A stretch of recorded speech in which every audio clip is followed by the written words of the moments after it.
Первый в мире настоящий холодильник 8 августа 1899 года запатентовал изобретатель из Миннесоты Альберт Маршалл.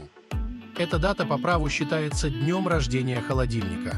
Его изделием был очень энергоемкий прибор, работающий на дровах, угле и керосине.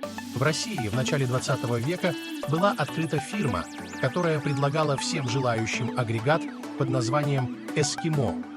Данный агрегат был изготовлен по принципу, предложенному Фердинандом Каре. А больше полезной информации в Телеграме по ссылке в описании канала.